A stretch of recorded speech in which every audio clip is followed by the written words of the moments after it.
pissing, I'm a who that. I'm a who that. Long as I'm living, I'm a who that. Lose or winning, I'm a who that.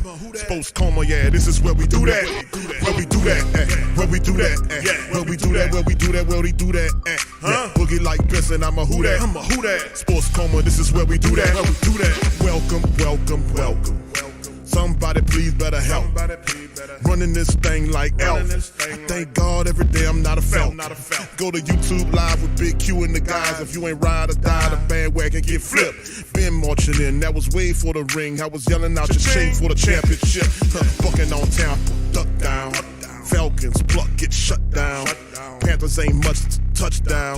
The vision really belong to us now. So much hate on the Saints, you could probably tell. Ever since Bounty Gate hit the NFL, when things seem fishy, then you probably smell the crooked referees on Roger Goodell. Yeah, bugging like this, and I'm a who that.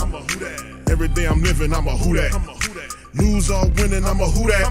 It's the Sports Coma, this is where we do that. Where we do that, where we do that, where we do that, where we do that, where we do that, Boogie like this, and I'm a who that. It's the Sports Coma, this is where we do that. You're listening to the Sports Coma with Big Q and the guys on the PRO Media Network.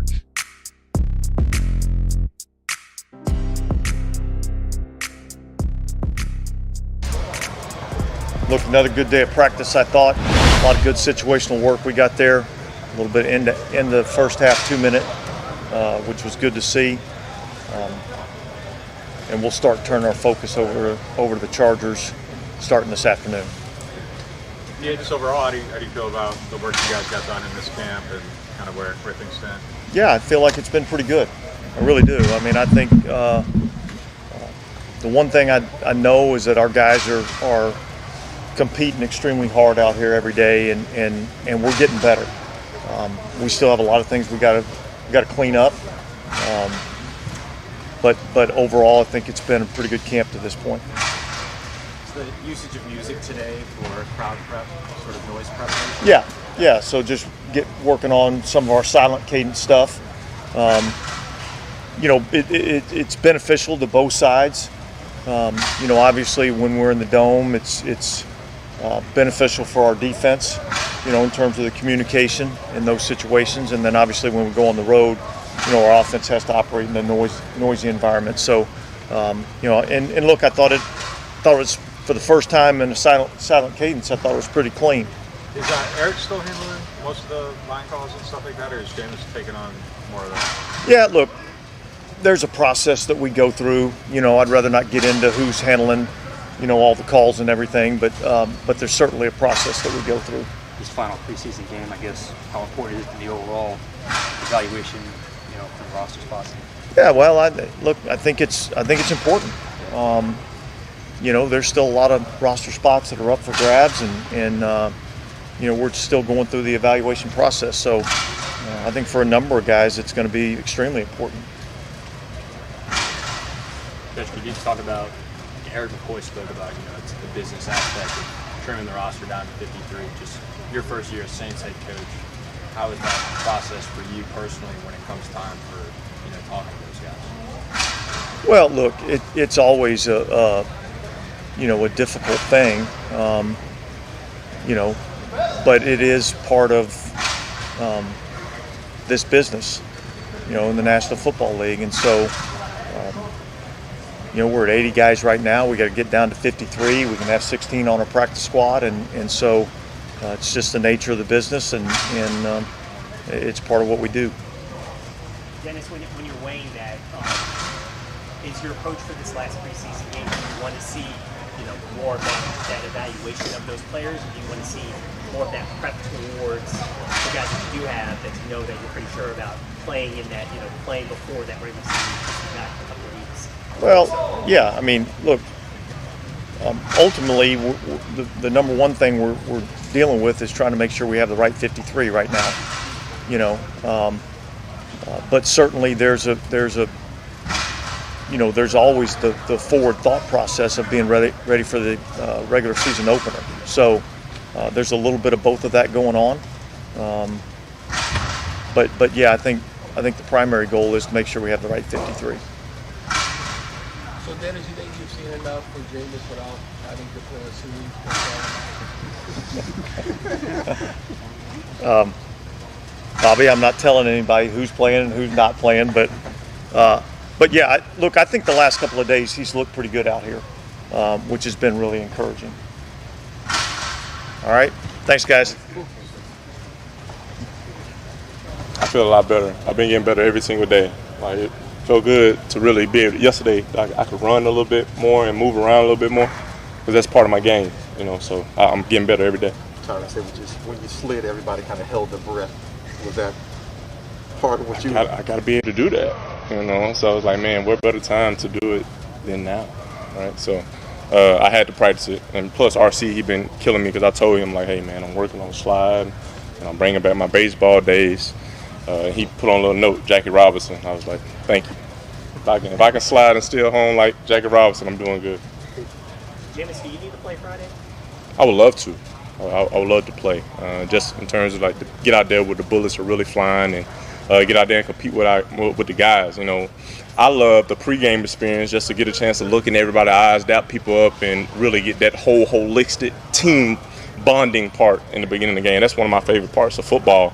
It's that pre-battle moment. So I would love to experience that before we really kick things off.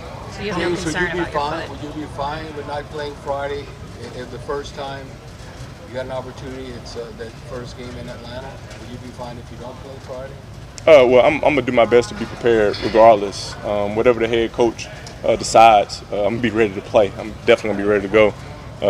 In regards to your question, yeah, my foot is literally getting better every single day, and it's not like a major injury. It's just in terms of overcompensating because I got the knee, you know, and we don't want anything else to spring up just from me, you know, using one side more. Jameis, how are you a different quarterback today than you were your last game with the Buccaneers? Well, I mean, I'm a different quarterback today than I was with my last game with the Saints. I take a lot of pride into trying to and preparing to get better every single year. I mean, golly. This gun got up there and asked Jameis how different of a quarterback that you are for the Saints than you were for the Bucs going in year 3 of being the New Orleans Saints quarterback. My goodness. I mean, absolutely ridiculous. Especially when it comes to knowing the offense like the back of my hand, knowing where my get-outs are, knowing how I can take advantage of the accessories that I have around me, understanding the game plan, understanding my offensive line, knowing everyone's strengths and weaknesses, and being more honest with myself about my strengths and weaknesses. So I'm consistently, every practice, every day, I'm evaluating myself to get better. But do you feel like you've made the most growth in Wow. some of the stuff you were just talking about? I think just understanding my teammates, understanding what everyone can do and what I can do in any given situation. That's been the biggest thing. You talked about how do you feel your connection with Alvin Kamara has grown, and what do you make of him as a player? Well, he's definitely the best running back I ever played with in my life. So, I mean, does that speak a lot? I mean, I played with Dalvin Cook. I played with Devontae Freeman. I had Dalvin as a freshman. I had Freeman for 1 year, but, I mean, Alvin is pretty good. You know, he's excellent. I just love how intelligent he is and how he has great awareness for the defense and finding those open spots in any given moment. DA was saying the other day just like how he's doing more of the dirty work, and when a guy like that's doing it, how it can affect the whole team. From a player perspective, when you see him kind of, putting his I don't know who that was, Fabo Foco. It sounded like Pete Driscoll or Briscoe, Well, he's whatever a leader, his name is, the and guy everyone from CBS. looks up to him as a captain of this team and as a leader of this team. So when you see guys like him, Cam, DeMario, Eric McCoy, really banging heads and being full speed at practice, Mark, even veteran guys, when you see those guys giving all they got as a head coach, it allows everyone else to buy into what you're doing. And we all bought into what DA is bringing to this team. Jameis, have you gained any new impressions on Mike Thomas now that you guys have actually been able to work together as much as you finally have? No really new impressions. I always knew he was one of the best receivers that ever played this game. I mean, the stats speak for that. But I just think getting a chance to connect with him, getting a chance to be around the guy he is, I think the biggest thing I learned is that he was really football smart. right? And he loves his game so much that he, even off the field, he's doing everything in his power to make sure he's the best football player on the field. So I think us growing in that relationship, spending some time with him away from the facility has really opened up my eyes to who he is, not just as a football player, but who he is as a man too. Did you get more of a chance to do that this offseason? And since he was obviously around a lot more? Absolutely. I think, we were both open to each other more this offseason because we were expecting to be working together. Last offseason, it was a little, we didn't know who the quarterback was going to be, so it was kind of like we were split in between, and the year before that, it was Drew's show, so I really wasn't going to be flying out to LA to run routes with Mike, that went look right to Drew. So, I think we're slowly but surely, man, we getting together and we're going to have a beautiful connection. You talked about overcompensating because of the knees, so would you say you're not mentally or physically fully trusted B yet? No, I didn't say that at all. I trust my knee wholeheartedly. I don't want to put any pressure on my knee or other body parts for overcompensating with my foot. So rest is a big part of recovery and healing, so I can be fully ready. And when I'm on the field, I'm not thinking about anything besides executing and leading the Saints to a victory. Injury is not even in my mind. Well said, Jameis, as he addresses the reporters with class and he's on point with his questions. Focused. 28-year-old Jameis Winston, a young veteran in this thing for the black and gold, handling the business. What can I tell you, man? This will be a special season, and of course, he won't play in the preseason. If they smart, they won't even put him anywhere near that. Save him for the regular season, where the games count.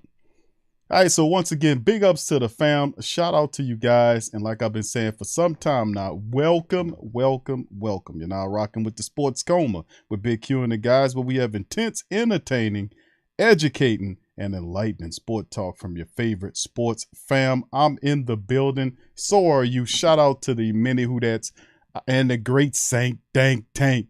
We're in the building. Hit the like button, fam. Hit the like button if you're in the stream. Feel free to hit upon the like button. Hit the hell out the subscribe button if you're not a subscriber. And also feel free to share the show's link on your social media feed. Facebook, Reddit, Twitter. Doesn't matter. Saint groups don't matter.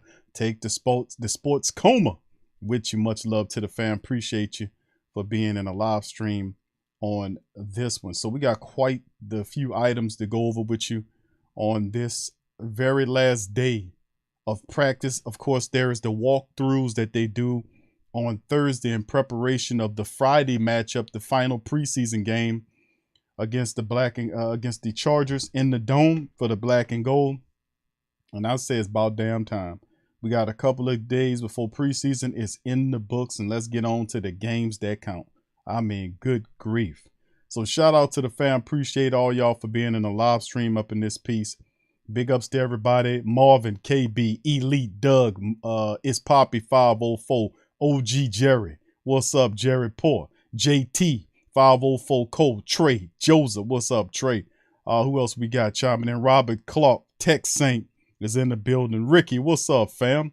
Much love, fam. He says, Q, help me find my way to the fantasy page. You got to go to the community section of the platform's page, the YouTube page, bro. Go to the community section.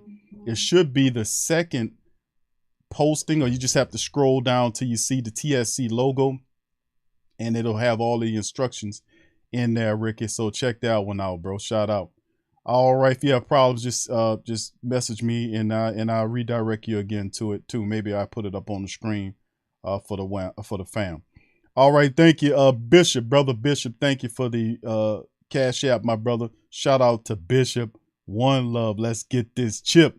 Who that? Says the Bishop. Shout out to you. Much love and thank you, my friend. Shout out to the rest of the family too as well. What's up, Dana? Who that, Dana? Much love to the kings and the queens of the Coma. Gundam. Smallville in the building as well. Shout out, brother Brock. Tony Martin. Who that to your fam? Josh Goat 23. Vic Boy Payne Music. What's up, fam? Lamar. KB. What's poppin', queen? All right, what's happening, brother Tramal? What's happening, my brother? All right, big ups to you. All right, let's see who else we got. Kai, what's up, Kai? Kai the Great is in the building. Shout out to you, my brother. All right, who else we got up in this piece? Pelicans Nola, what's happening, baby? Shout out to you. All right, let's see, Sordatastic X. Much love. I hope I got that right, fam. Much love to you as well. Big ups to you. What's up, Lori? Much love to the queens. Eugene, what's up? What's poppin', fam? All right, who else? Mr. Who Dat, what's up, fam? Mr. Who Dat's in the building. Trav 504, shout out to you. Oh, Cooler, big ups to you. BJ, what's happening, baby? Shout out to you as well. Ant-Man's in the building. Shout out to you. Brother Kyle Brister, shout out to you, my friend. Appreciate you dropping some knowledge with the Pete Prisco. I knew it was Pete.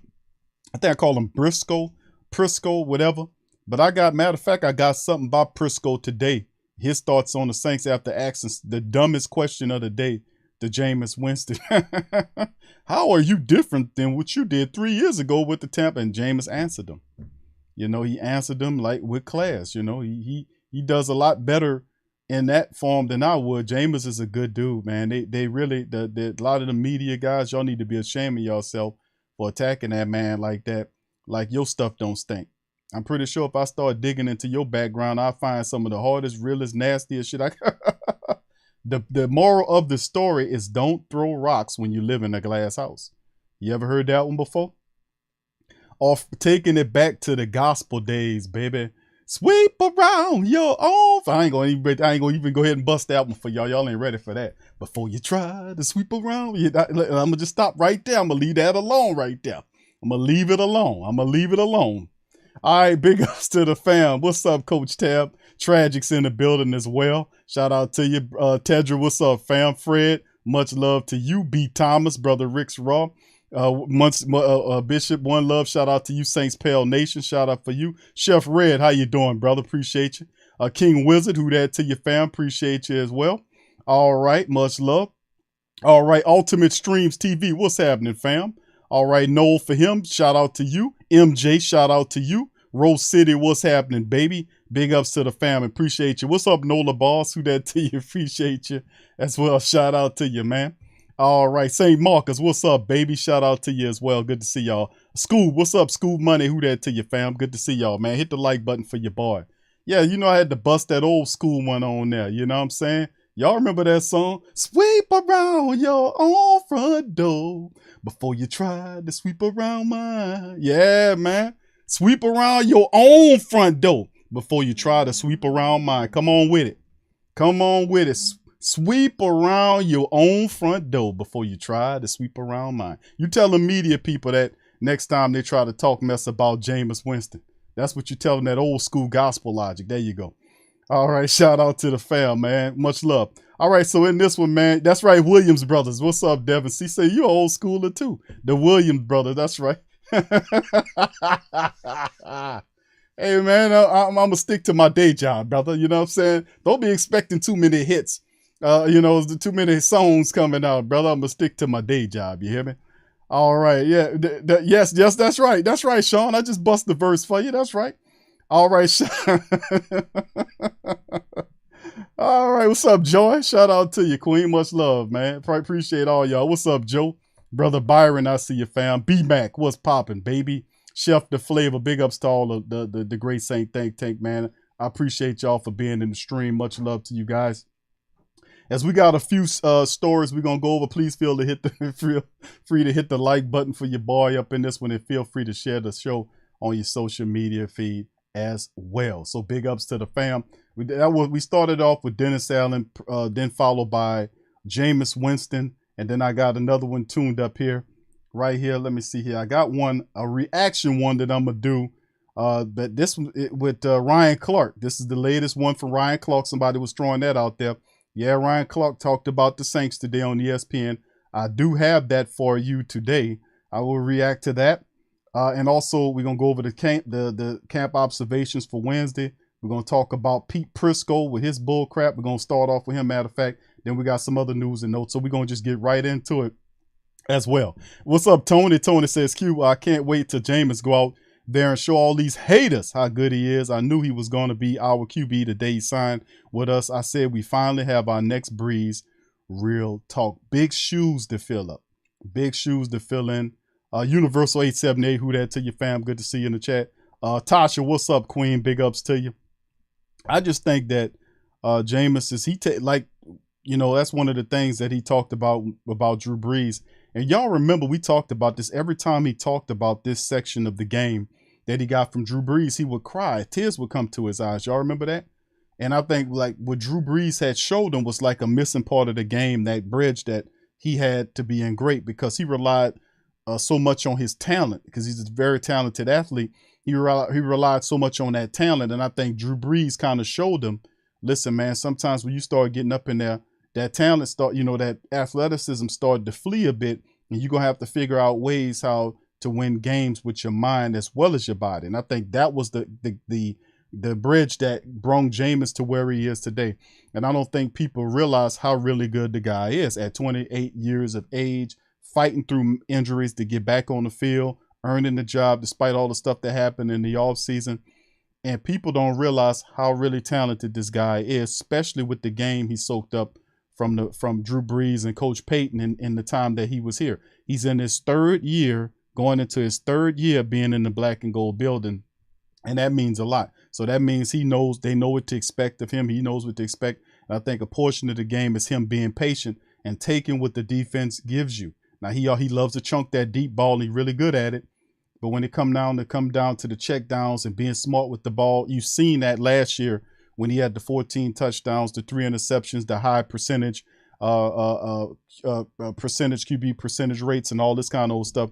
He had it going on for him before he got hurt. So I expect to see a lot of that moving forward. So with that being said, fam, we're going to keep it shucking and moving. All right, Kyle says, I like when Cam Jordan told Rich Eisen yesterday, he said that he wasn't sure if we'd run the table, but it wouldn't be far off. It's all on the Saints, fam. It's all on the black and gold. And like I said, I don't know about him running the table, Kyle, but what I would say is this. We know our team, and we know that, unfortunately, we do have lapses when we come against teams that are less than talented than we are. And for whatever reason, we play down to the level of our competition, no matter how talented we are. And this went through the Drew Brees era. It went into the recent era. When we crossed over, it was teams like even up close of last year. I can give you a couple of examples of teams that we played down to. The Giants, we should have stumped the Giants in the ground, but we allowed the Giants to come back and win the game. We should have beat the hell out of the Carolina Panthers in week number 2. We let them get the win there. We didn't go up there and handle the business for whatever reason. So there have been games that you can call upon yourself over the last 2 to 3, 4, or, in the Sean Payton era period, where we've displayed sloppiness and lack of focus and concentration and just straight up, just playing down to our competition or going into games where we severely underestimate our opponents. Remember the game when Drew Brees came back, when Teddy Bridgewater was doing his thing and people saying Teddy, and Drew forced his way back in there against Carolina. He was supposed to come back after the bye against Atlanta. Y'all remember that? Now, had Drew Brees not forced his way back into the Carolina against the Arizona Cardinals, we would have beat the Cardinals that game, and then Drew Brees would have started against Atlanta, and we would have beat Atlanta because Drew was back. He would have lost the game coming back, especially when the Saints was on a winning streak without him. So he would have won, but he forced his way back to the Arizona game. We beat the Arizona Cardinals, went into the bye week, came out the bye week, and got beat by the Falcons. You remember that? We played down to our competition, and I'm saying that because it happens all the time. Now, does that mean this team is going to do that? No, it depends on how their approach is week to week to week. So we got to get them to buy into not looking over other teams to the next game. Atlanta, week number 1 could be a sticky game for us because we opened up the season against the Falcons, and then week 2, we got the Tampa Bay Buccaneers peering over their shoulder. So are we disciplined enough to pay attention to Atlanta and not look over the shoulder to the Tampa Bay Buccaneers in week number 2? You see what I'm saying? We have to find that portion of the game out by observation. But anyway, fam, let's get into it. I appreciate y'all, each and every last one of y'all, for dropping by. And I promise I won't keep it too long on tonight's show. So hit the like button, fam, as we get popping. All right, we're going to start off right here with Pete Briscoe, whatever his damn name is. And he's going to drop some game, and he's going to talk about the black and gold momentarily. It resets, so when it pops back in. But yeah, he was down here in the Saints camp, kind of doing his thing, looking around and see what he can find. And let's hear what he had to say, his observations about the black and gold. Like to hear it go. Plays over. Use a couple nice terms in there as well. Put one in the chat, y'all can hear, fam. Pete, they're pretty much even money to make the playoffs. I feel like they're one of a handful of teams that you could see winning 6 or 7 games or see potentially winning 10 or 11 games. What do you think the Saints are going to do this season if they stay healthy, if Kamara isn't gone for a long period of time? Well, I think they're going to make the playoffs. I think this is a team that will be led by their defense. And remember, Chris, they went to Tampa and shut out Tom Brady. They limited Aaron Rodgers to 3 points. They did some really good things on defense, and I think they're going to be even better on defense this time around. Mm-hmm. You know, Marcus Davenport has a chance to be special for them as a pass rusher. We know their run defense will be good. Their secondary is going to be better. I think adding Honey Badger to the secondary will make them better. So I think defense is going to be dominant, and I think it's going to carry them to the postseason. Do you think they compete with the Bucs for that division championship? Absolutely. And you know what's not good for Tampa Bay? All the offensive line issues. Oh, let's stop it right there. Let's stop it right there. And remember, fam, we always talk about this thing. Will they be able to? Oh, absolutely. They'll deal with the Tampa Bay Buccaneers. Now, Briscoe, whatever his face is, just broke down and said to you all of the stuff about the Saints defense and yada, yada, yada. And then, most certainly, most definitely, they can challenge for the NFC South. But you know, Tampa Bay's offensive line, that's going to be the thing. No. After telling you that we stumped them, the Packers out and the Buccaneers swept them out last year in the regular season. So it's all. I told y'all that was a national narrative that they keep pushing. Oh, yeah, the Saints are challenged for it because Tampa Bay's offensive line is not there. Well, what was the excuse over the last several contests when we played them? We beat them 4 out of the last 5 contests. I have to keep reiterating this because they're using the same nationalistic talking points. They're using the same talking points. They're saying they're all from different networks, ESPN, all them guys saying the same stuff. They saying the same. These guys are cookie cutter, man. They are saying the same thing, and they ain't even a part of the same networks. It's amazing. The one thing that the New Orleans Saints have done to Tom Brady and the Bucs is beat him up. They're physically imposing their will on that team, and they did it in that shutout. They'll do it again, and with the offensive line injuries, I think they'll push the Bucs in the division and maybe even win it. All right, okay, that was Briscoe right there, dropping the scoop. And like I said, that's one of the things they'll say, yeah, no doubt about it.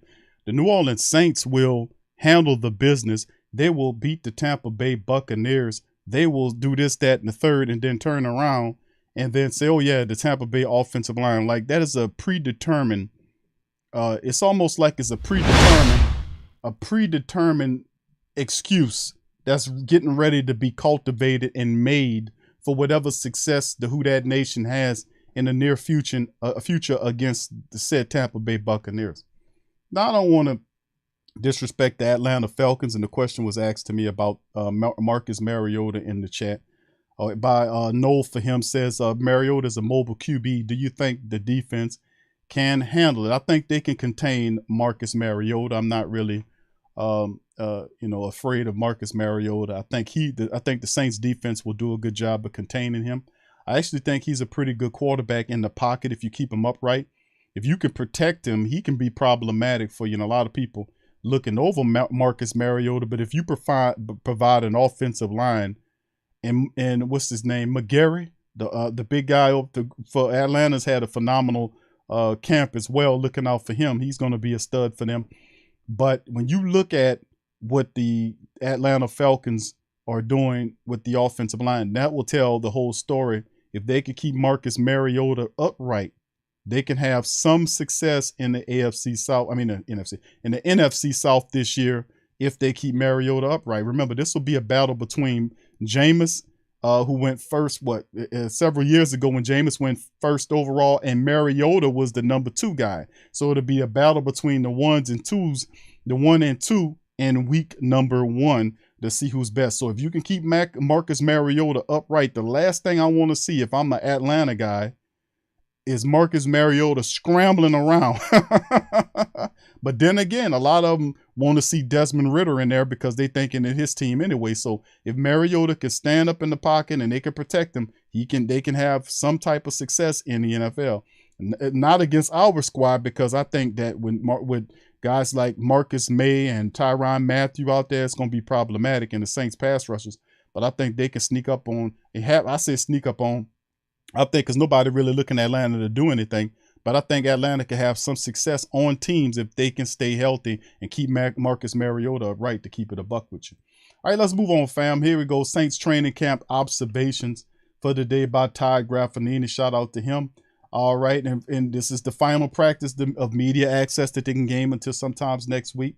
And then the final observations for the final game and then, of course, there's the walkthroughs tomorrow. But the offense, number one, bullet point number one, difficult. It was a little difficult first for wide receiver Chris Olave. Gets an honorable mention, but after self-deliberation, the choice became abundantly clear. Running back Alvin Kamara. I knew he hasn't and won't play in the preseason, but it doesn't matter. Kamara is ready to go for September the 11th against the Falcons. Coach Allen mentioned that Kamara had his best camp in 6 years. There, listen, I was watching, I went down to the camp several times.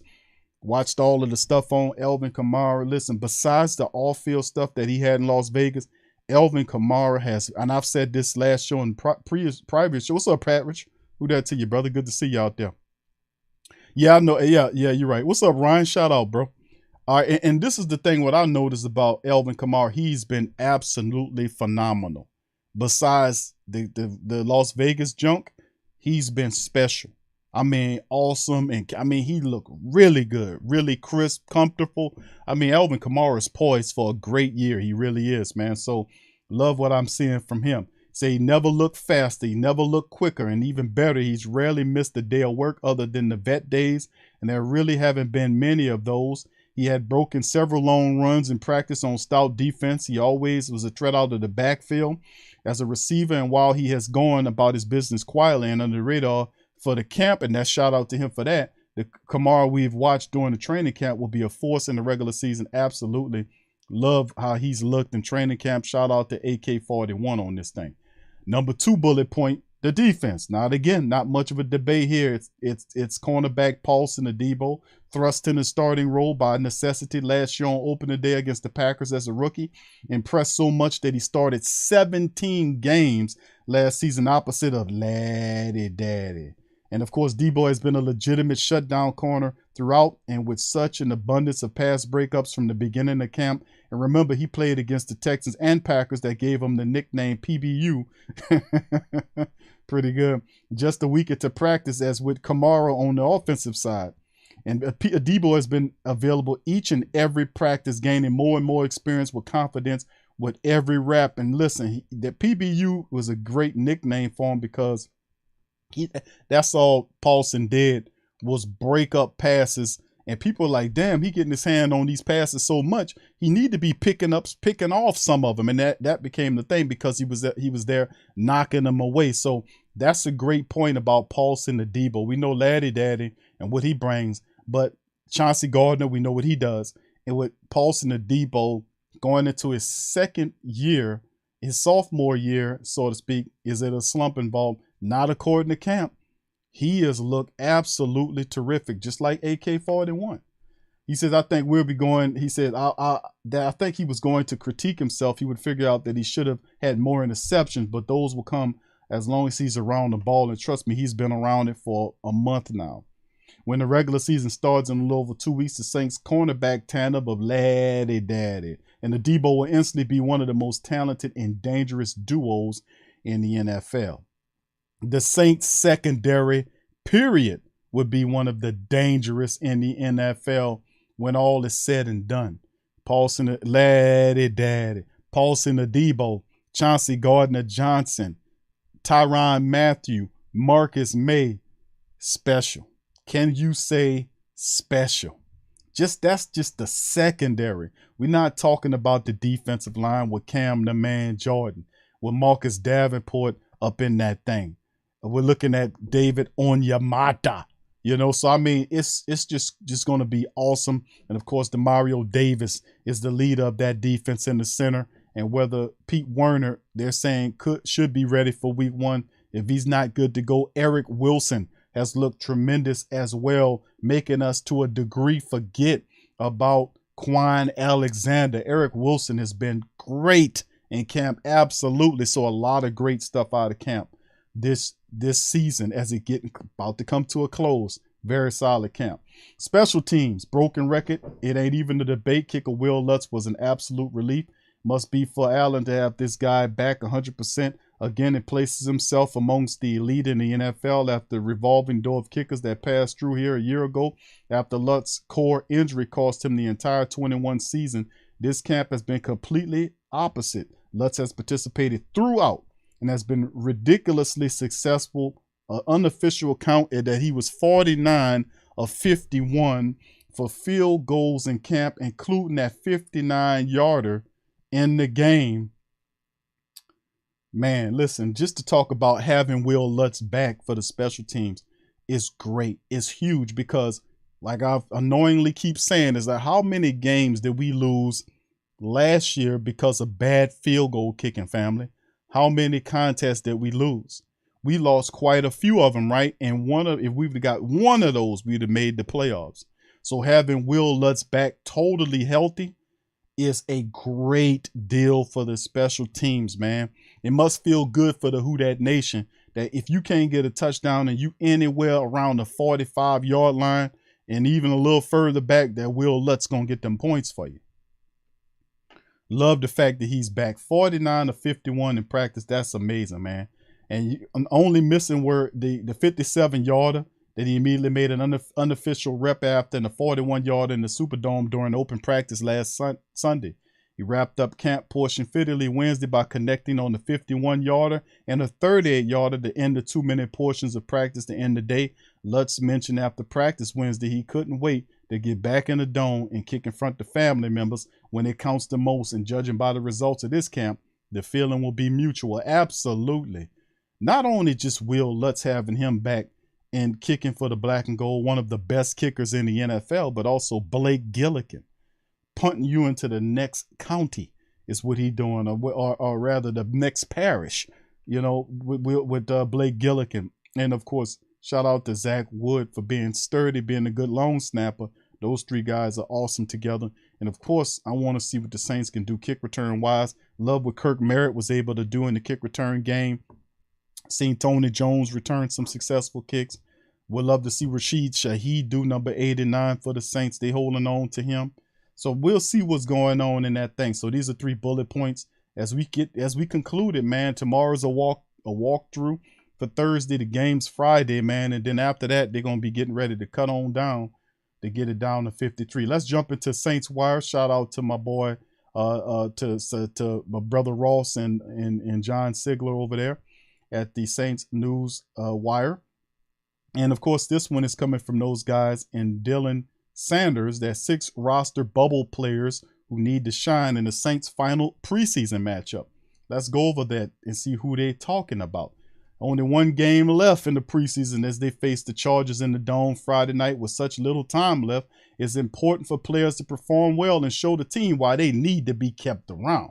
There are some key position battles left to figure out, so it's not time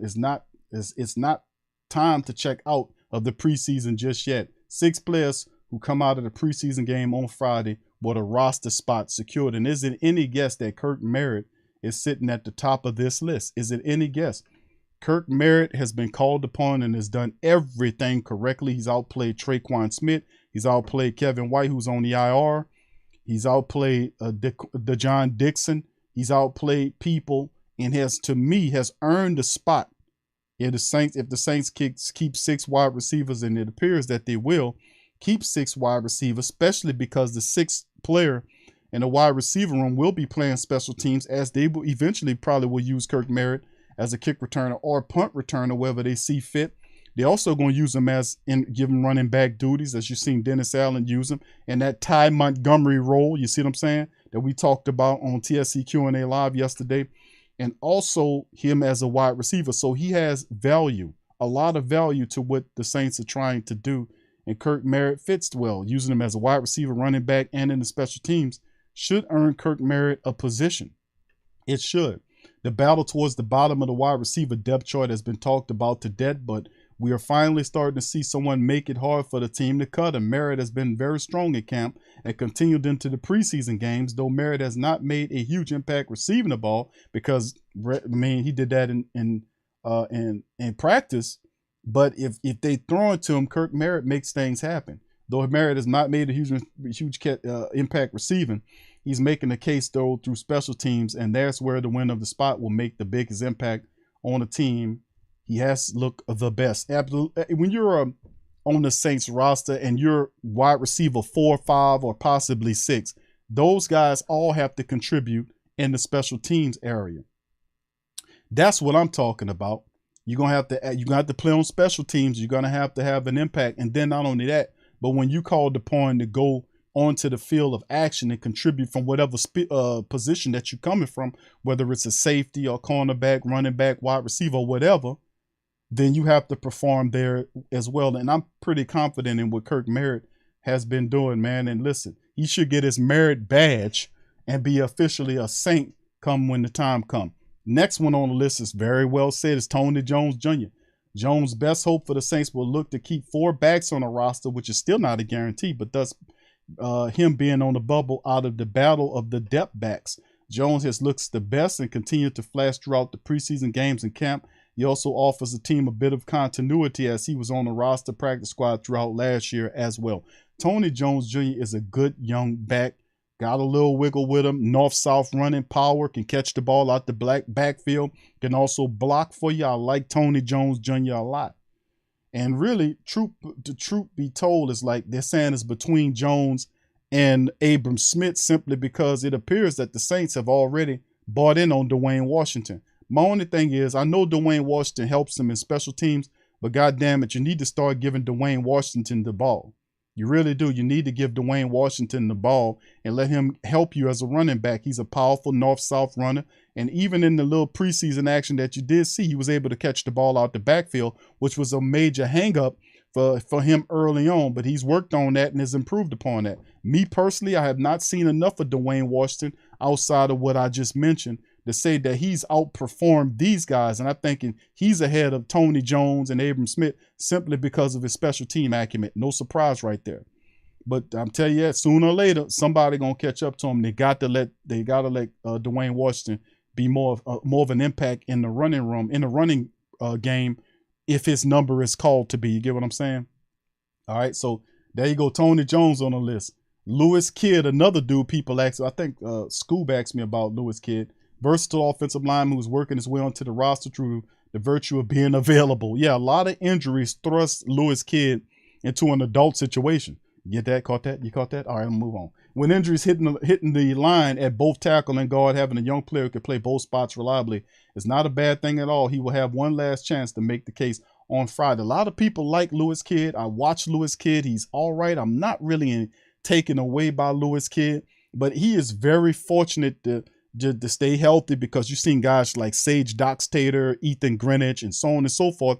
These guys just fell off of the roster due to injury, and he was able to take advantage simply by being healthy. So, like I said, I've seen him play. I'm not that taken. He's all right. I'm not that blown away by Lewis Kidd, but, you know, he does have an opportunity.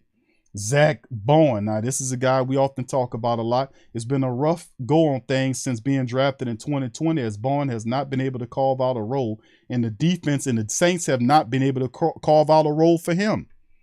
They haven't met you when you bring a 3-4 linebacker, a 34 linebacker who has athletic ability, but never been a guy that dropped back in the coverage a lot, where you can have him doing what you got to do. It would have been a struggle for him, as you can see, that he struggled trying to pick up the inside linebacker positions. Saints never really used Zach Bowen in the pass rush capacity that they said they were going to do when they drafted him. Because the thought process is, okay, you pick this guy, and Zach Bowen 6'3", 235 or 240, big linebacker, but they seldom, if anything, very rarely use him as a pass rush, as this guy had a lot of sacks when he came out of the University of Wisconsin. and we simply just did not use him in that capacity. So now that we sitting up here with a 3rd round draft pick that we moved up to get to, he has been able to make some plays on special teams, but may not be enough to keep him around if the Saints need more depth to be able to contribute consistently. He may find himself on the practice squad if a splash doesn't come soon. It's a lot to ask for. Even if Zach Bowen balls out this last game, he'll be hard pressed to make the team. Being hurt early on, missing all that practice, the previous stuff, the pressure on him as a 3rd rounder to contribute, and of course the competition of him going up against guys like Bostic, and who else we got? Caden Ellis has been looking solid. Dowell is another one. Chase Hansen is a guy. If Chase Hansen is healthy, you got to rock with Chase over him. And then Jeff Bostic is another dude that they might want to hold on to. You got Eric Wilson right there. So like I said, for him to make the team, man, they might, I don't know. My say says I think Zach Bowen will probably end up on the practice squad. And I don't think he'll make it to the Saints practice squad. I guarantee you that if the Saints release him, the Packers are going to pick him up. I promise you that. The Packers are going to pick him up. And he'll do a lot better up there than he's done with us. Malcolm Roach is the next one. After a slow start with bad penalty, Roach came into the second half against Green Bay and started making huge plays. And Roach has been solid, man. He has moved to a little Roach to a very big, nasty, flying Roach that's been all over the field, that be running people out the room when he start flying. He's been around in New Orleans for a bit now, entering his 3rd season, man, but had never been the guy. There was a possibility that some new blood will push him out of the roster, but Roach has looked good. Friday night will be a big indicator for Roach to see if he was able to make his case. And I think Malcolm Roach should stay on this team. He's performed very well. He's gotten stronger. He's seeing the game a lot different. So I think Malcolm Roach should be fine, man. We'll see how it goes, though. Justin Evans, this is another brother that should make this team. The former 2nd rounder has been fighting his way back into the NFL, finally being healthy again. He would have found his home in New Orleans as he had a really strong camp in preseason. I think he's pretty likely to make the 53, but with a loaded defensive backroom is with playable talent is never certain. No doubt about it. Justin Evans, stay healthy, brother. Justin Evans will make the Saint club. He's been a very good defensive back. Malcolm Roach should make this club based on how he performs. Zach Bowen, I think he don't make it. He'd probably get cut. Lewis Kidd, I don't know about Lewis Kidd, to be honest with you. He might be kidding himself. I don't know. And then, of course, Tony Jones Jr. becomes down to Abram Smith and Tony Jones Jr. for the spot. And the Saints could very well keep full. But also think about this, too, with Merritt, because if they, in turn, thinking about using Merritt as a running back, that could impact what the Saints do in the running back room, too. You see what I'm saying? So all that is factored in. So very good article right there. Shout out to them guys for laying it down. Now, the next one right here from Sigler himself at Saints Wire suggests this. Nick Vanette suggested as surprise cut or trade candidate for the Saints. And we often had looked at Nick Vanette and said, Nick Vanette's a guy, he's been here for a couple of years now. Soon as he got released by the Broncos a couple of years ago, Sean Payton gave the man a 3-year deal just like that. Just like that. Just said, you know what? You got a 3-year deal. Just like, I'm like, who the hell is this guy? And why the hell should we give him a 3-year deal? But he was a big guy that came in here. He was 6'6", 6'7", big tight end. He does a really good job of blocking. But unfortunately, that's all he does. When you throw the ball to him, sometimes he dropped the ball. He don't drop it all the time. You know, he was outperformed by Juwan Johnson last year, who had way better stats than he did. And I think Nick Vanette, with the kind of money he makes and the fact that Saints don't want to release him because of that $3 million cap hit that he has, but I don't know why they would have that sort of thing in there. But anyway, let's get into it. As the Pro Football Focus, Doug Keeds put together a list of 8 players who could be surprise roster cuts or trade options, and speaking with his sources around the league, and one New Orleans Saints veteran came up in those conversations. Pay attention to this, fam. Tight end Nick Vanette. The Saints have younger players that they like, and Taysom Hill's shifting focus from quarterback to tight end makes it tough for Vanette to get through the numbers game at the positions. Here's what Kidd wrote of Vanette's status. Quote, Vanette has played just 3 first-quarter snaps, 4 fourth-quarter snaps this preseason, with the majority of his work coming in the second and third quarters. Holtz, J.P. Holtz, Lucas Krull, and Chris Herndon, who was cut Tuesday, are the only other tight ends to see work in the third and fourth quarters. Troutman, Hill, Johnson have only played in the first half. So indeed, Saints looking at Lucas Krull, because Lucas Krull is a guy that does have some potential. You see what I'm saying? And then, of course, you look at, like, Herndon didn't make any impact. They got rid of him on the last roster cuts. And Taysom Hill's in and out. He's a weapon that the Saints looking at. So is it any surprise that Nick Vannett is dealing with this whole situation? All right, thank you. Gaiman Brown says, I appreciate everyone's patience. I'm here because I don't think I'm getting credible information on your team. Thank you, Gammon, and I appreciate you, bro. 49ers, man. Appreciate the super chat, my friend. And yeah, we'll get you straight, bro. So, Gammon, thank you for the super chat, man. We will definitely get you straight on the ball club. I see what you're doing a little scout work for early scout work, because, you know, the Niners. I got you. All right. I got you, baby. All right. Shout out to you and thank you, man. All right. So anyway, let's keep it rolling. Now, listen, before I move on, let me say this about J.P. Holtz. And we talked about the fullback position, which we don't really, well, I talk about it time to time, but I was saying to myself, man, J.P. Holtz is the type of guy. Remember, I kept saying about versatility from different players. Like you see Taysom Hill, you know, emergency quarterback if you need him to be, a tight end, wide receiver, running back. He'll be using all of those windows. All of those windows is what they're going to use him. Kirk Merritt, they're using him at running back. He's a wide receiver and in the kick return game. Multiplicity, duality, that's what they're looking for. So why would that not extend out to the fullback position? Why would we not have that along with the fullback? And I was saying, damn, man, we got a traditional fullback in, what's his name, man? Adam Prentice. Just a traditional fullback there.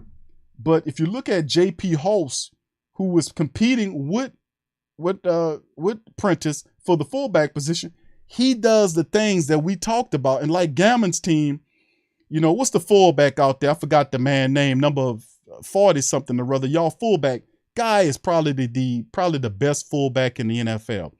He plays fullback. He get in there. He'll block for you and knock your block off. You turn into the H-back. You can move him outside and catch passes. He'll be a tight end for you. That was type of versatility I was looking for from our fullback. You see what I'm saying? And J.P. Holtz has been doing some of this in training camp. So it might be a little slick side battle right there for Holtz and Adam Prentice, just putting y'all on game. You know, let's just keep an eye out on that thing, you know, but we'll see. But anyway, Vannett currently has a $3.3 million salary cap hit. Why would he even have that? And the Saints releasing him now would save just $1.1 million. So if you release him, you get $1.1 million, but you get a cap hit of $3.3 million, which would explain why the Saints would be hesitant about releasing Nick Vannett. They were like, well, why not cut him? I went and looked up the dude contract. Remember that, family? We did this a few weeks ago. I'm like, man, what's going on with Vannett? Let me go study upon this contract.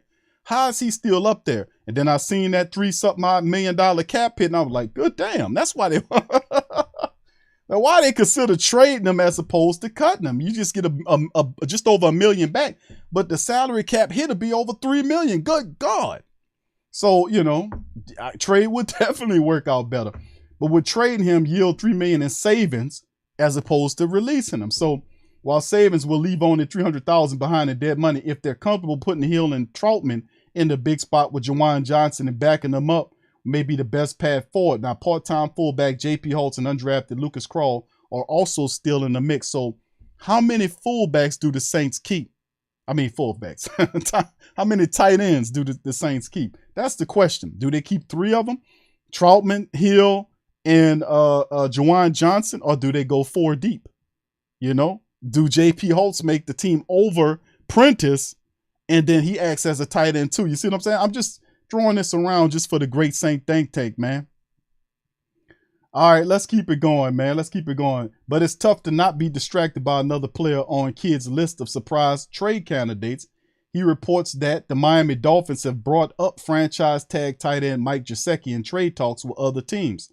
Now, Gesicki is an accomplished pass catcher. He totaled 73, 53, and 51 catches in the last 3 years, but he struggled to pick up the blocking assignments in Miami's new offense playing along after starters were pulled from the last preseason game. Any team that trades for Gesicki will have to pay the fully guaranteed 10.9 plus mil and that he's earning on the tag this year.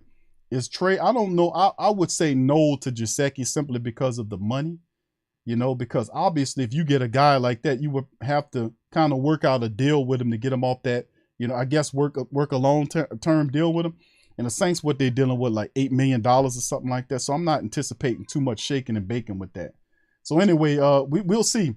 But blocking has been a weakness in his game and dating back to his college career at Penn State. At this point, he's an elite athlete with rare receiving ability who lacks the skills to throw down at the line of scrimmage. If the Dolphins are willing to part ways with him because of the Saints would be wise. See if they can handle the benefit of a divorce. If Miami wants a blocking tight end, maybe Vanette, and a draft pick could go out to bring him to New Orleans. So anyway, I'm not going to get into all of that stuff about trading for a guy. I think the Saints like who they have in Troutman. And if you bring a guy like that in, more than likely, I think they see Troutman as the guy of the future, and you just want to compliment him. What's third in this, I think Jawan Johnson works well. I like Taysom Hill, and they probably would need another guy to act in there. So you never know who they would bring in, maybe a veteran guy down the line. I don't know if I would say that I would want to trade for Gesicki. I mean, he's a talent, but I don't know if that would be what the Saints want to do. You know, we can't get every damn body. we just simply can't do it. All right, Gammon says one reason Saints make playoffs, one reason they won't. Okay, one reason Saints make the playoffs is because of the loaded loaded team that they have. The Saints are loaded everywhere, bro. You got a top 3 defense that we toting around, a top 5 special teams that we toting around. The offense is fully loaded with Chris Olave. Michael Thomas is returning. Don't believe the hype. Michael be back. Don't believe the hype. Don't listen to Stephen A. Smith. Don't listen to the rest of these clowns. Mike Thomas will be back. Chris Olave has been just burning up camp and looking special. You look at Jarvis Landry. If Mike has to go up on a slow ramp process to get back, look at Jarvis Landry as a compliment. He's not just that. Jarvis Landry can start for most teams, and he spends. They don't understand. Adam Troutman will perform well. Taysom Hill is a playmaker that'll be guarded by guys way less talented than he is. You got Elvin Kamara fully healthy running out the backfield. Do I need to keep going on and on about this? Jameis Winston will be fine back there. He will be patient back there. And one reason they won't make it is injuries. If injuries occur and they hurt the Saints like they hurt them last year, that's one of the only reasons why the Saints won't make the playoffs, if it's injuries that occur. We had 54 different offensive line switches last year, or changes on the offensive line start. We switched it up 53 or 54 times. That was an NFL record that's never been done before, and we still won 9 games and was just a hair from getting the 10th win. You know, injuries all over the place, but the Saints still win 9 games. Most teams would have fell flat on their backsides if they would have had to deal with that kind of stuff. So that's the thing. Injuries is the only way the Saints don't reach their potential this year. All right, thank you, Gammon, for the super chat, fam. All right, let's move on, fam. Shout out to you. Let's go on to the next one here as we go here, and this is from the CBS side of things. Steve Taranto talks about, look, New Orleans Saints trolling the Falcons. That's right, trolling the Falcons with the 28-3 signage and scoreboard. The Saints took a personal shot at their longtime rivals over a historic Super Bowl, as you know. In week 1 of the 2022 season, the Saints will renew their oldest and most bitter rivalry when they go on the road to play the Atlanta Falcons.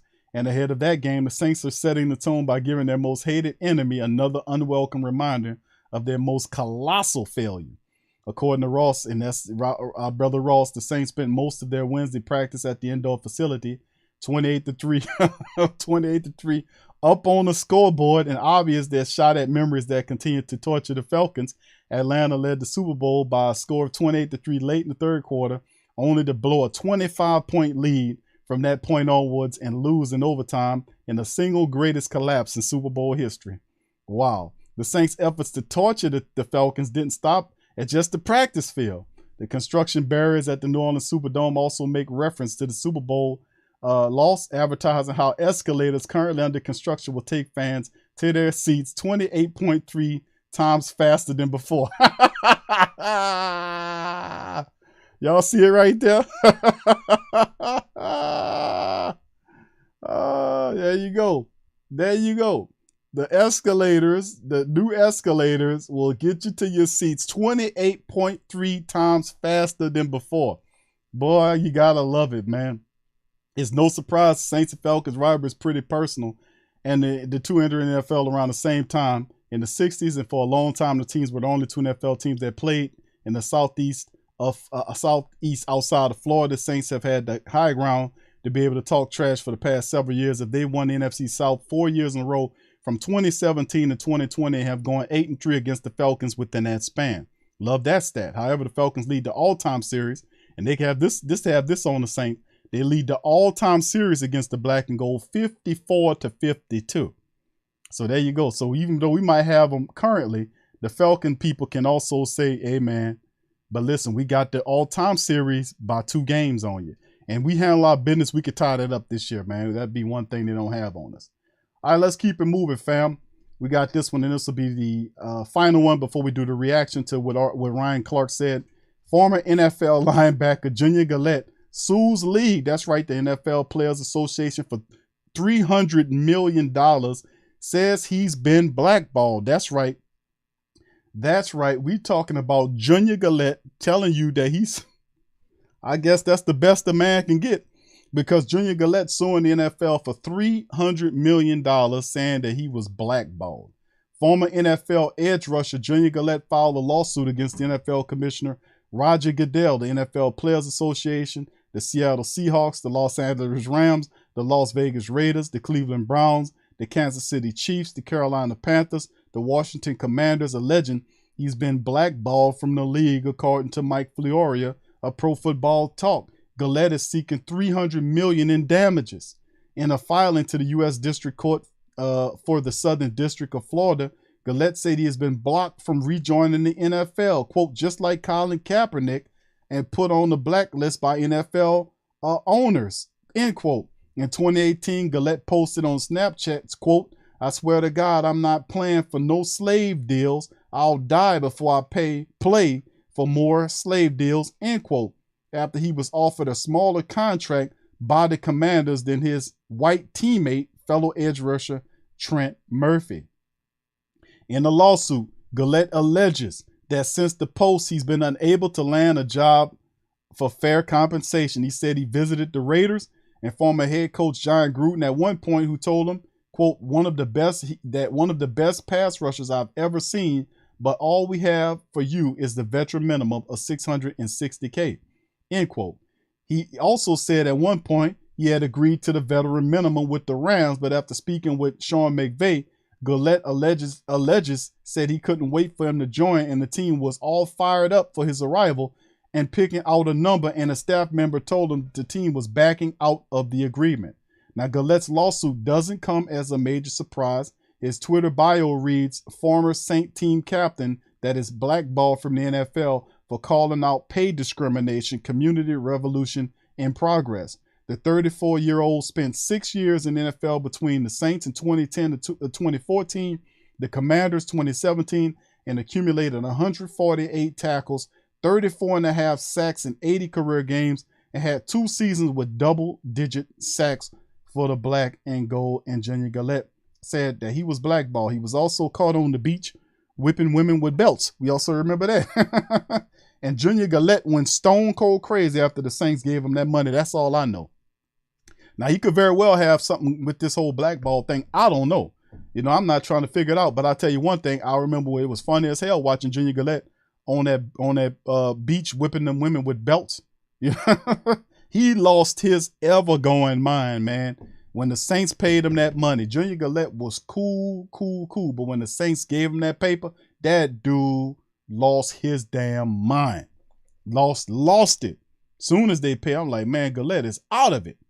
All right, so anyway, that'll do it on that front, family, as we're going to recap those stories. We started off with Dennis Allen. We played Dennis Allen's his thoughts on the practice. Jameis Winston thought on practice. He also talked about several factors, including his his knee and his foot and the leg. And of course, Pete Prisco gave his breakdown about what he thought about the Saints. We also covered observations for the training camp practice for today. 6 players that are on the bubble to make the team with good games. Nick Vanette's possible trading scenario. We also talked about the Falcons, Saints trolling the Falcons for signage. And, of course, former NFL and Saint linebacker Junior Galette suing the NFL for $300 million, saying that he was blackballed. Man, that's a lot. So the next thing we're going to do, fam, we're going to play react to Ryan Clark. That's right, Ryan Clark, former Steeler and Washington Redskin player. His thoughts on the Saints head into the season. So let's get that going as we listen to Ryan Clark talk about the Saints. Y'all put one in the chat if y'all can hear this thing. Here we go. Saints heading into this season. I actually have a ton of confidence in the Saints and Jameis Winston. This guy right now. RC, how much confidence, though, do you have with Jameis Winston leading the Saints heading into this season? I actually have a ton of confidence in the Saints and Jameis Winston. This has been a championship caliber defense for the last 3 or 4 seasons. And now you look at the skilled players they've been able to put around Jameis Winston and give him opportunities to make big plays, but also watched him protect the football through 8 games last season. And so if you're the New Orleans Saints, you have to understand that you start with the run, you move into the play action, but you're going to be a team that's also built on defense, and Jameis Winston understanding he doesn't have to win it all on each play. I agree, Ryan. I think he's an ascending player. He's 28 years old. Played a lot of football for somebody that age, and I think that the path of his career is one that I think ultimately ends up benefiting him. Plays as a super young player. Has some success, but certainly has some things not go his way. Has the benefit of being around some great offensive coaches, being behind a great quarterback. To learn from that, I would expect him to protect the ball better with that defense, with the receivers that they have there now. Alvin Kamara in the backfield. Oh, man. I think that is definitely a team. And I think there's enough carryover. Pete Carmichael Jr. still the play offensive coordinator and play caller there, that I think Jameis should play well. One thing I want to point out that I thought was really cool, only Matthew Stafford and Justin Herbert threw more touchdowns, 50-plus yards in the air last year than Jameis Winston. Those guys played all 17 games. Yeah. He played just 7 games. It's pretty impressive when you think about his game. All right, so as it relates to the weapons, though, Adam, what is the latest you're hearing on the health of wide receiver Michael Thomas? Well, think about this, Laura. When you think of who Jameis Winston threw the football to last year, now he potentially will have Chris Olave, Jarvis Landry, and Michael Thomas, as you mentioned. Now, Thomas has been dealing with a hamstring injury that sidelined him during practice. Maybe it's a byproduct related to the fact that he hasn't played a lot of football the last couple of years as he's come back from that ankle injury. But the Saints want to be cautious here, knowing that the regular season is still a little bit under 3 weeks away, and they want to make sure Michael Thomas is healthy then, not now. And it doesn't sound like they're overly concerned or alarmed at this time, and I still think that there's hope and optimism that he could be ready on opening day. Yeah, Adam, you've pointed this out, and even back to the draft, it's like you can tell that the Saints think they're going to be really good this year. The way they've invested in players, some of the moves they made, they're setting up for a team that they expect to be in the conversation in the postseason. We got more coming your way on NFL. Well, we appreciate that, madam, but we not making ourselves the topic of conversation. What we looking at, we trying to win the whole damn thing. The hell with that other stuff. The absolute hell with that other stuff. We don't care about all this other rigmarole. The Saints are making moves strictly for Super Bowls. This ain't nothing else but a Super Bowl. Remember, we missed the playoffs last year, and I know that comes as a stinger for the Who Dat Nation and the Great Saint Think Tank. But listen, last year we didn't make the playoffs. Now we know the last time that happened was a while ago. So, this time around, looking at what Dennis Allen did, and they make mention of credit to Tim Hasselbeck, who said what he said about Pete Carmichael, because they rarely go there and talk about, well, Carmichael is still in the building. Pete Carmichael is still there. So that philosophy is still in the building. So credit to him and Ryan Clark for dropping the science.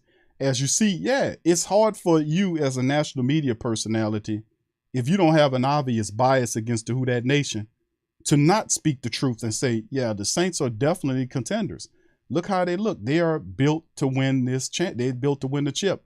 If you like, and I'm going to say this again, you could take Jarvis Landry and Tyrann Mathieu and move them elsewhere and put them on the 49ers, put them on the Packers, put them on the Bucks, and put them on any team that you believe is a top team in their division, and people will say that team is going to the Super Bowl by the signing of those guys. So, that's something that we have to pay attention to.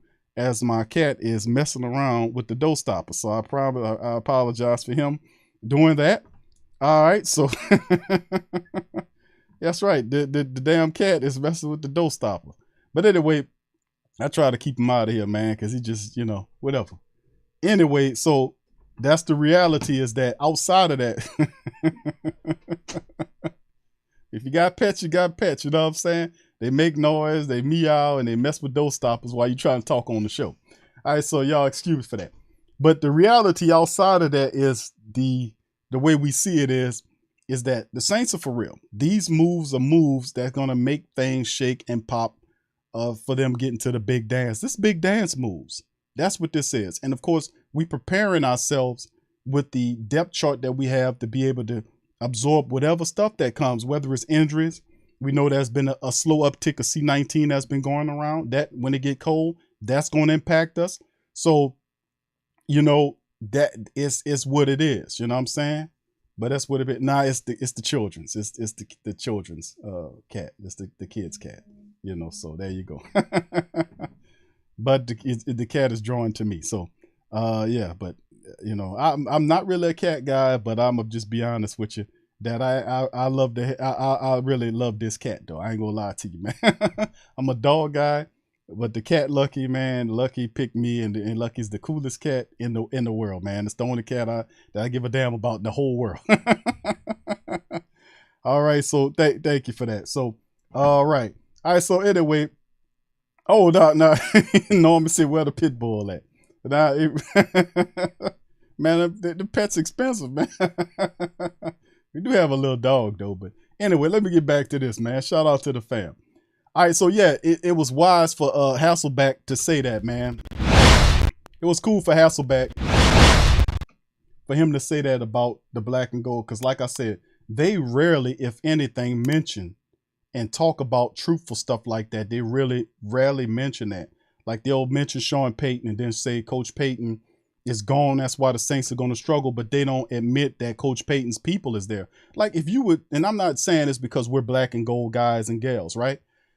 The best transition that could have happened with a coach who stuck too long with his squad, like what Coach Payton obviously did, he makes a transition and moves away from the team.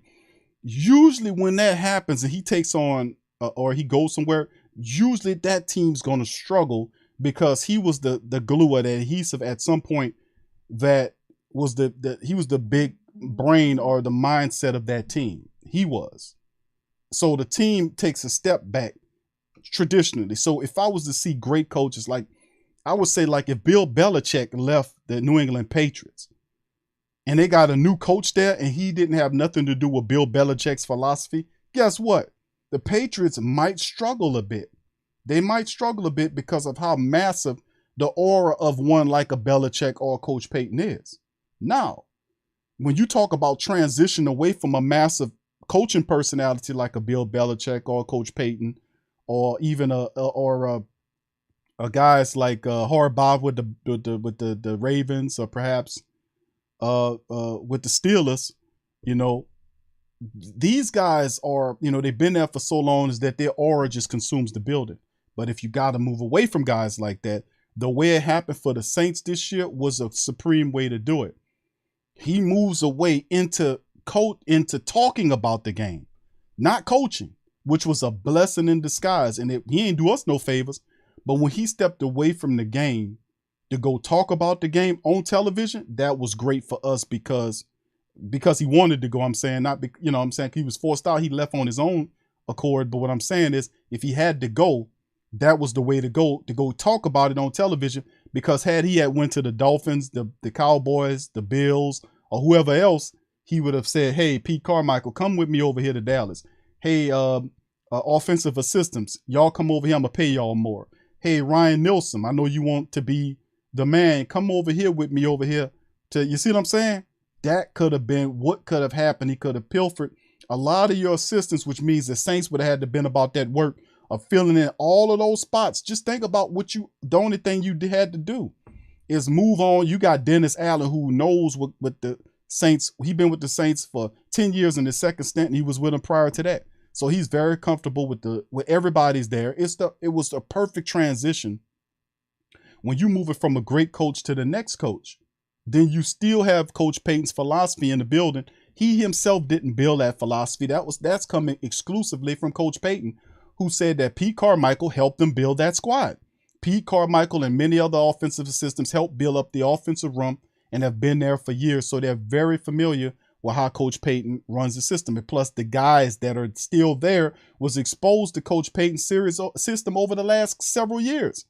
So you still had the continuity. You just, Coach Payton steps out. His philosophy is still in there. The people that coached on it. So you ain't going to see drastic change in the offensive room. You're not going to see that. Plus there was an infusion of talent into the offense where it was lacking last year that elevates the offense to another degree. Absolutely awesome. Marvin, thank you, fam. Says, good job, Big Q. Who that family? Got nothing love for you. Shout out to you, brother. Marvin Norman, shout out to you, my brother. Thank you for your super chat and much love to you, sir. Salute. Salute to brother Marvin and the Who Dat Nation. So if he had to go and he wanted to go, we didn't push him out. He left on his own accord. If it had to happen, it happened just like that, and it was perfect.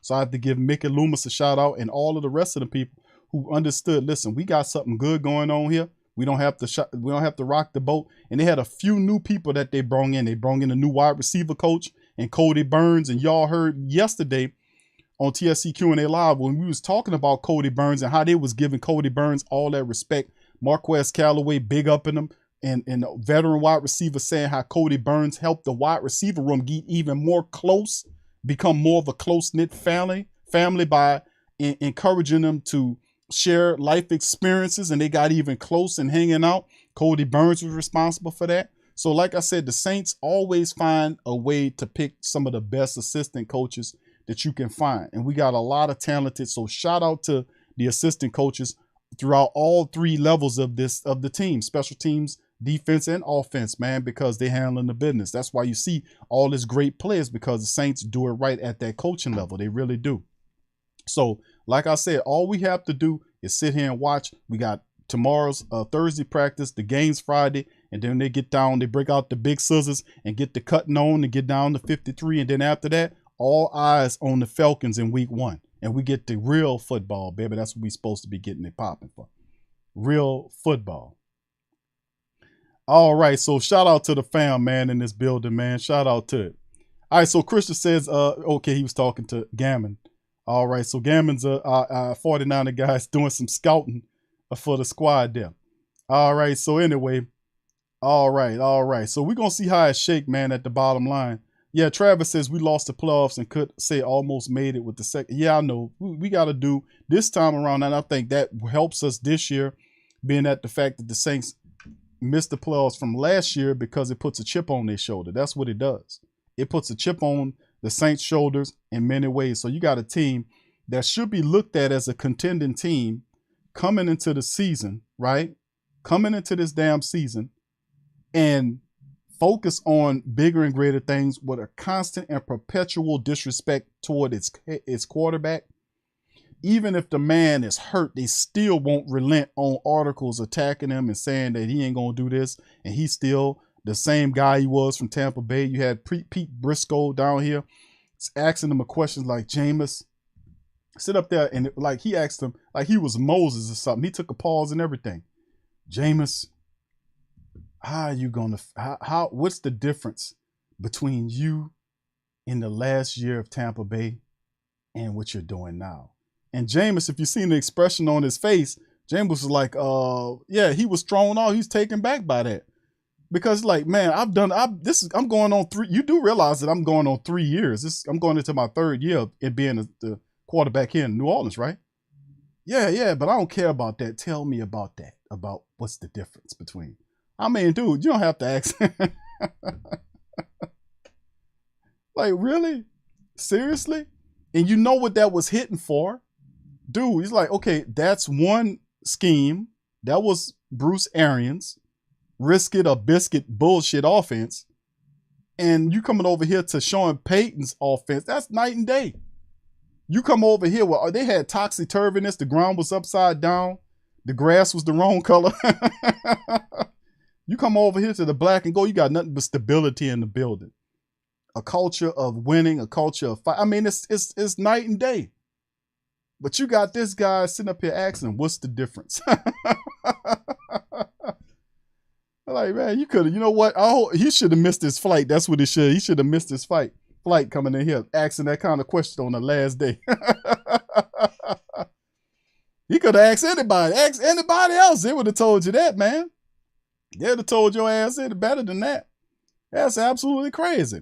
But that's how they think, man. You cannot educate these people. Like, you give them the game, like how we talking about the game. And they got people in here that's not Saints people. But they not that I'm not uplifting my team without, I'm telling them factual. I'm giving you the facts. I'm telling you, why do you think the Saints are going to be as good as what they are? Listen, one of the Gammon, one of the 49er family members came in here and he's doing a little scout work for his club.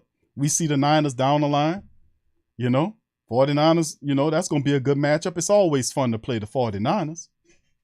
But he was asking them, let me get some, because I've been hearing the wrong stuff. Let me talk to y'all. Well, like I told you, we are not playing around this year. Listen, the Saints ain't playing around this year.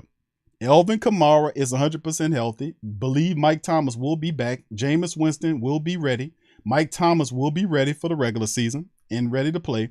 Jarvis Landry is here if there is a setback for Michael Thomas. We saying Jarvis Landry. This is the same Jarvis Landry that runs some of the crispest, best routes in the game, still has some good speed on him, and consistently and perpetually catches balls with one hand. We got Chris Olave, man, superstar, fast wide receiver, tearing up everything in camp. The guy is a perfect fit, and a lot of that was because of Mike Thomas. Mike Thomas told him, listen, you want to go get this guy right here. And what did Mike Thomas do? He was working with Chris Olave before he was a Saint. And he was a perfect compliment, and credit to Dennis Allen and Mickey Loomis, who was our general manager, to go and get that man. You already know about the Saints defense and the special teams. All you need to know is that the Saints offense ready. Trust and believe the Saints offense will get plenty of opportunities to show what they do, because the defense is going to get plenty of turnovers to give the Saints short field zone. We are coming. We pissed off. We tired of the national media disrespecting our quarterback and disrespecting us by calling us a dark horse team or a sneaky team. We tired of all that. We are not none of those things. We are contenders. We are contenders. We're a top 5 team in this NFL, and they're going to respect our mind when we take down the anointed and loved and all-powerful Tom Brady with no offensive line sitting up there. Gamma says, honestly, 49ers and Saints is always that goes way back to our NFC West days, when the 49ers and the Saints used to battle that old Dome Patrol against Jerry Rice, Joe Montana, Roger Craig, Tom Rathman, Johnny Taylor, and all them guys, man. That they go way back to them days. Oh yeah, that's why that's still there. That's still. You can feel it there. That still power is still there between the Saints and Niners every time they put the goddamn helmets on and go after each other. Oh, yeah. But no doubt about it. That's what we're talking about when we talk about the black and gold, because I keep it a buck with you. They're trying to suppress who the Saints are, but the Saints are a top 5 team in this here NFL. Regardless of what the media is saying about it, they're going to keep talking down on Jameis because they don't like Jameis, because of Jameis' Tampa Bay days. And that's what really Prisco or whatever his name was really pushing that. How have you changed since your Tampa Bay days? How have you changed from Tampa Bay to New Orleans? Well, when he was in Tampa Bay, he was cutting up. He had the Uber car situation and all. Remember all that? He was cutting up out there. He was really immature. He was a young guy, a starting quarterback in the NFL, really immature, showing his ass. He had a lot of money, doing a lot of craziness. Oh yeah, that was him. But unlike some of these people out here, they don't think people could change. When Jameis came here, and I really didn't want Jameis Winston here, to be honest with you, based on what I've seen when he played us, how he was doing. Like in the game when Jameis wasn't even playing in that game, and he was joining that Marshawn Lattimore, and then stuck his finger in the back of Lattimore's helmet. Lattimore turns around to face Jameis, who's not even playing. He on the sideline, and then Mike Evans spears Laddie Daddy from behind. Y'all remember that? And it started a big fight that was instigated by Jameis. So Jameis was he was messy. He was messy. And I was like, man, I don't want that goddamn dude down here. but man, we are the Saints. And one thing I realized about being a Saint, Saints forgive. Saints forgive. That's what Saints do. And when they forget, the Saints gave him an opportunity to come down here, and Jameis turned all the way around. He did a complete 360. He changed his life. He was married. He got the LASIK. And not only changed his image, he began to change his life, change his mind. He started talking about things. He got with Drew Brees, and Drew Brees was the one that really helped Jameis. And like I said, every time he talk about that, he can't talk about it without going to tears. And we always talked about that because whatever Brees gave him, it was something that he really needed to change his life around. Thank you, Brother Rich. He says, Q, between you and Ross and TJ, I plan on getting paid big time this season. All right, thank you, Rich. Appreciate you, bro. Shout out to you, man. Much love. So that's one of the things right there. So just to sprinkle a game on you about Jameis, from my personal account about Jameis Winston, and I can understand why they don't like him, but I don't understand how they won't give him another shot, and we did. Why you keep drumming up the pass to try to tear him down and attacking the Saints wide receivers and offensive line and players around the team as a proxy to attack him while blaming and saying the Saints are not going to go far because of the quarterback. When in essence, we know from a historical standpoint that all Jameis has to do is do what he did last year and play within the offense, and he'll be fine. They had guys that wasn't great quarterbacks. Jameis way better than the Trent Dilfers and all these other guys that won Super Bowls. So you can't sit up here and tell me that he has to be Joe Montana for the Saints to get to the Super Bowl. Nah, the Saints defense, special teams, and they have enough skill to make it to the bowl, because I've seen teams that has less than stellar play at the quarterback position was still able to get there. So it's precedent there where the quarterback just he don't need to just turn the ball over. So we're going to mash on that. And they know all of that, but what I like to do is expose their bias. That's what I like to. Either you don't like them or you jeffing for Tom Brady, unrealistically speaking. Now, if you love Tom Brady, you might want to warn him to go and find some offensive linemen, not just your tackles and Wilf and the other guy on the tackles. I'm talking about the inside where Tom Brady gets killed. He gets killed by the Saints inside. The Saints provide pressure, and they missing their center is out for the year. Both their guards, Marpat's not there. The other guy is left in free agency. They got injuries that happen. They got to move people around. That should be the focus. You're talking about he's the ultimate equalizer. This RG3 idiot talking about he's the ultimate equalizer. So you mean to tell me, RG3, that Tom Brady gonna get out there and block for himself? Or he gonna block for himself and then throw the ball to himself? No, it don't work like that. You got to have the team around you to help you have success. And the Saints, their team, their offensive line last year is better than what they're fielding this year, even though they hadn't played a game. But you can look at the talent that they have there. Most of those guys are backups. And that you can look at last year's team and say, yeah, we ran through y'all like that. Y'all had y'all starters last year. You can imagine what we're going to do to y'all this year. So you better slide protection. Matter of fact, you better put some grease on the bottom of Tom Brady's shoes so he can slide his ass out of problems. You got a statue back there that can't move and can't get out of harm's way. All I can see, and even Mad Dog said this, told us to Stephen A. Smith the other day, or today, I forget. But he told him today, said, this year, I think Tom Brady's going to have a bad year. He told him that. I think he's going to bad. Oh, that's sacrilegious. You can't talk about the Patrick Edward Brady or whatever his name is. But in the end, I'm telling you, that first year, it'll be hard to live up to that year for him getting that championship, coming right out the door. All these other years is like that because the longer you stay there, the longer they're going to get on you. And the Saints ain't playing, man. The Saints have gotten better defensively than what they were last year. That should be scary to every team in the NFC. It should be. Hell, in the NFL. And plus, they playing pissed off with a chip on their shoulder. Oh, my goodness. Go tell them that, Gammon. Go out there and spread it to the world, to the 49er nation, that the Saints are pissed off. We ain't playing no games, and we on a mission to kick everybody's ass in the NFL. You heard it from the guy here. All right, so with that being said, fam, I'm going to pop out on that. I appreciate you guys for chiming in the piece. Appreciate you. 7:05, like I said, I was trying. It's an hour and 30 minutes, so I ain't keep it too long today. So I hope y'all guys had fun, man.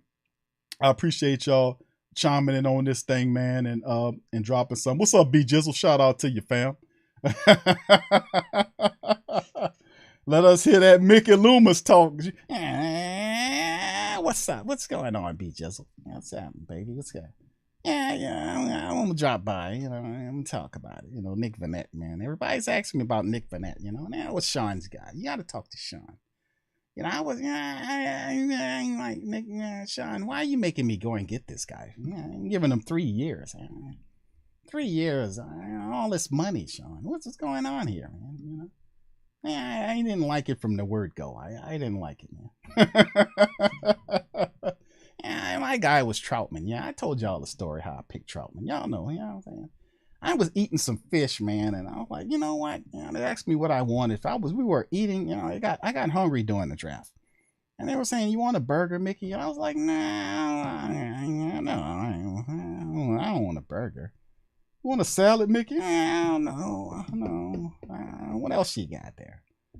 Well, we got some fish. Yeah, okay. What you got there? You got any? What you got? You got bass? No. We ain't got no bass, Mickey. We got catfish. Oh, no catfish. We got trout. Oh, there we go. And the moment I said that, there was a guy on the board named Troutman. And I said, I said, Sean, listen, let me tell you something. They got a guy up there. This guy is the right guy. I'm eating trout right now. And this is the guy. So that's how we So Mickey was eating trout, and then they picked Troutman. That's not a true story. That's a made-up story, by the way. So anyway, so shout out Ramsey. I see you, fam. Celebrating 52-year-old birthday. Shout out to you, Ramsey. Happy Who Dat birthday to you, my friend. And many more. Happy Who Dat birthday to my boy, Ramsey. Shout out to you on that. Appreciate you. Marvin says, no Loomis.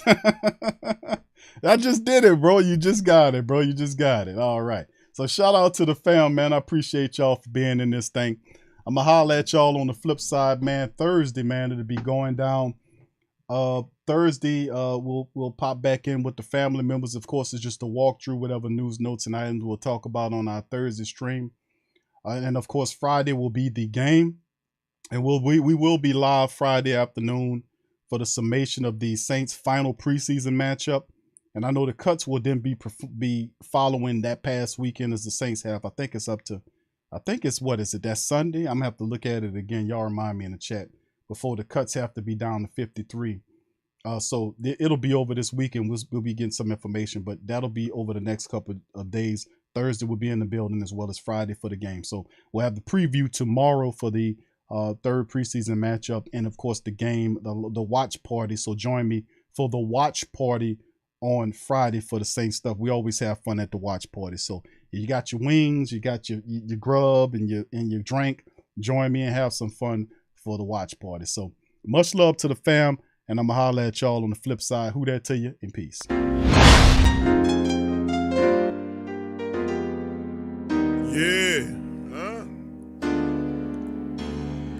Boogie like Benson, I'm a who that. I'm a who that. Long as I'm living, I'm a who that.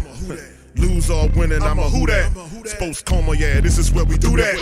Where we do that, where we do that, where we do that, where we do that, where we do that, Boogie like Benson, I'm a who that. I'm a who that. Sports Coma, this is where we do that. Where we do that. Welcome. Somebody please better help. Running this thing like Elf. I thank God every day I'm not a Falcon. Go to YouTube Live with Big Q and the guys. If you ain't ride or die, the bandwagon get flipped. Been marching in, that was way for the ring. I was yelling out your shame for the championship. Bucking on Tampa, duck down. Falcons, pluck, get shut down. Panthers ain't much touchdown. The vision really belong to us now. So much hate on the Saints, you could probably tell. Ever since Bounty Gate hit the NFL, when things seem fishy, then you probably smell the crooked referees or Roger Goodell. Yeah, running like this, and I'm a who that. Every day I'm living, I'm a who that. Lose or winning, I'm a who that. It's the Sports Coma, this is where we do that. Where we do that, where we do that, where we do that, where we do that, where we do that. Boogie like Benson, I'm a who that. It's the Sports Coma, this is where we do that. You're listening to the Sports Coma with Big Q and the guys on the PRO Media Network.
whothatdaily.com. That's right, the whothatdaily.com. Your one-stop shop for everything New Orleans Saints, New Orleans Pelicans, LSU Tigers, and even the top-flight boxing news. So if you're a Who Dat and you're looking for a place to stay up on your team, whothatdaily.com is your site. The whothatdaily.com for the sport Who Dat in all of us. Check out the Pro Shop. That's right, the Pro Shop is the platform stores where you can go and buy all the latest merch to support the platform. Available at the Pro Shops, we have dozens of hundreds of products available for you and your family. Unisex tees for men and women, hoodies and sweatshirts, tank tops, kids and baby items, long sleeve tees, mugs, pillows, wall art, bath bedding, face masks, phone cases, stickers, bags, fanny packs, socks, hats, and many other items. Please feel free to check out the Pro Shops. The link is in the description section below. And remember, it helps the platform.